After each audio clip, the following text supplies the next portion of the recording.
یہ ایک خوبصورت وادی کی کہانی ہے جہاں قوم داؤد آباد تھی۔ اللہ نے ان لوگوں کو بے شمار نعمتوں سے نوازا تھا۔ اس وادی میں ہریالی، میٹھے پانی کے چشمے، سرسبز باغات اور سمندر کے کنارے بے شمار مچھلیاں تھیں۔ قوم داؤد کو طاقتور جسم، علم و حکمت اور زمین کی فراوانی دی گئی تھی۔ اللہ نے ان پر خاص کرم کیا تھا، لیکن ان کا امتحان بھی لیا۔ وقت گزرنے کے ساتھ قوم داؤد غرور اور ناشکری میں مبتلا ہو گئی۔ انہوں نے اپنی طاقت اور وسائل کا ناجائز استعمال شروع کر دیا۔ وہ غریبوں کا مذاق اڑاتے، ظلم کرتے اور اللہ کی عبادت کو بھول گئے۔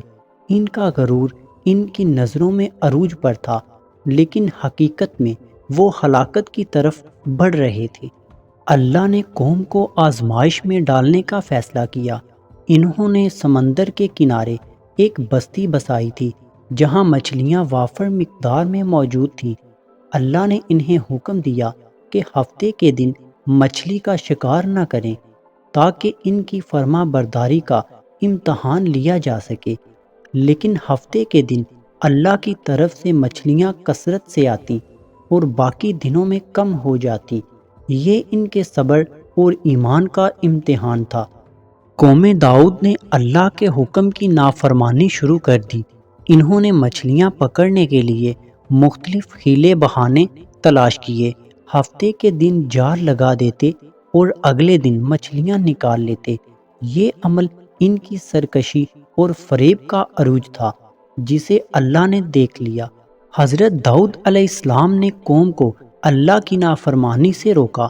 انہوں نے نصیحت کی کہ اللہ کی نعمتوں کا شکر ادا کریں اور اس کے احکامات کی پیروی کریں، ورنہ ان پر عذاب نازل ہوگا۔ لیکن قوم نے ان کی بات ماننے سے انکار کر دیا اور مذاق اڑایا۔ اللہ کا عذاب ان پر نازل ہوا۔ نافرمانوں کو بندر اور خنزیر کی شکل میں مسح کر دیا گیا۔ وہ اپنی بستیوں میں عبرت کی نشانی بن گئے اور ان کی بستی ویران ہو گئی۔